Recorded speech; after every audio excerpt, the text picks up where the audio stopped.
Bonsoir, chers abonnés de ma chaîne Provenderie Moderne du Progrès pour mon compte YouTube et de ma chaîne Investi en élevage pour mon compte TikTok ou encore cabinet Soka Prodé. Donc, avant de débuter cette vidéo, je vous demande de vous abonner à ma chaîne, de liker si ce que je m'en vais vous dire vous intéresse et puis de partager pour permettre aux autres d'en bénéficier. Aujourd'hui, nous allons épiloguer sur un sujet qui, pour moi, semble être très intéressant en ce qui concerne la gestion d'une ferme de porc. Il s'agit ici de l'épuration des déchets et de la valorisation de ces déchets par la suite. Et donc, je m'en vais vous donner quelques astuces pour pouvoir bien épurer les déchets dans une ferme de porc et puis les valoriser. La première des choses qu'il faut savoir, c'est que la conception d'une ferme de porc doit tenir en compte la quantité de déchets, la quantité d'eau que peut produire cette ferme. Et pour le cas typique de la ferme que vous allez voir en superposition, il s'agit d'une ferme hautement moderne qui pourra accueillir plus de 500 porcs. Vous comprenez quelle est la complexité dans l'épuration des déchets et sa valorisation. Donc la première chose qu'il faut savoir, c'est que lorsque vous voulez concevoir votre porcherie, je tiens à préciser que notre cabinet conseil peut mettre à votre disposition tout type de porcherie, quels que soient les moyens que vous disposez. Donc, les vidéos que vous allez voir en superposition sont des vidéos type modèle, hautement moderne, mais si vous avez eu un montant de 500 000, 1 million ou même 100 000, on peut bien concevoir la vôtre. Parce que, comme je le dis toujours, tout le monde a droit au bonheur. Donc, comme je le disais, il faut savoir que lors de la conception de votre ferme de porc, vous devez tenir en compte la quantité de déchets. Quand je parle de déchets, c'est les déjections produites par ces animaux et la quantité d'eau qui sortira de cette ferme. La première chose à savoir, c'est que lors de la conception, il y a ce qu'on appelle le calcul de la pente. Voici l'entrée. On n'a pas coulé le sol. Quand on va couler, c'est là où on considère le point zéro. Bon.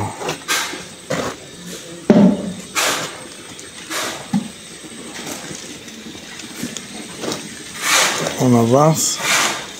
C'est ce qui va commencer à couler. Et je disais qu'ici, on est peut-être déjà à 10 centimes. Et le plus on avance, le plus ça devient profond à cause des pentes. Parce que le haut est presque à le même niveau, mais le fond de caniveau a une pente. Et ici, on est déjà peut-être à 12 centimes. Donc, à chaque 4 mètres, on change par 4 centimes. Donc 1 centime par mètre linéaire. La pente à 1 centime par mètre linéaire. Voici les entrées, c'est ça que je voudrais demander. Est-ce que les passerelles seront seulement ici ou on va faire ça toute la longueur?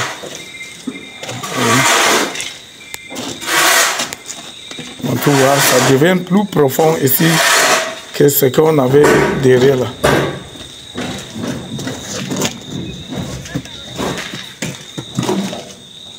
Voilà, même ici. On est même à 30 centimes ou plus. Donc, voici la connexion des deux caniveaux. L'autre sort d'ici. L'autre qui est au milieu. L'eau va couler au milieu.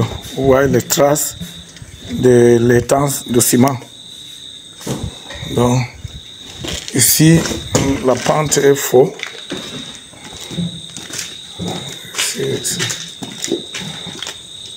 On tourne. Voici le long de couloir.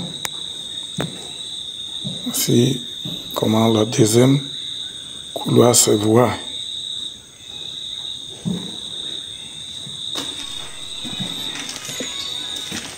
C'est presque la même chose aussi.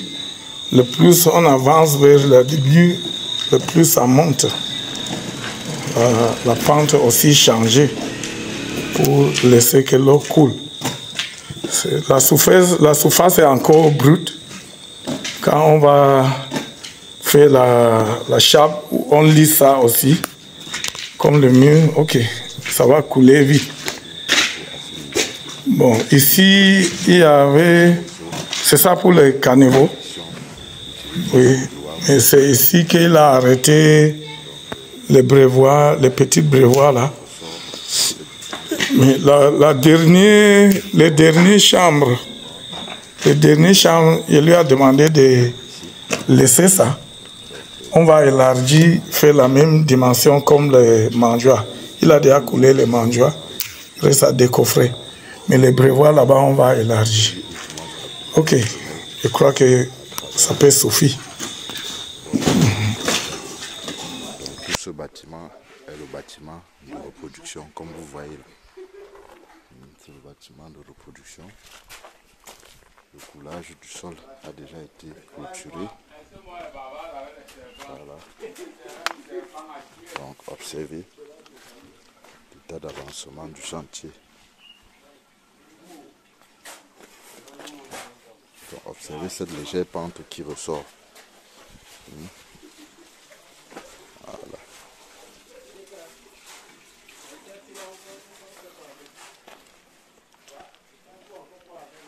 Voilà. Le sol est déjà coulé en réalité. Ça c'est notre loge de quarantaine.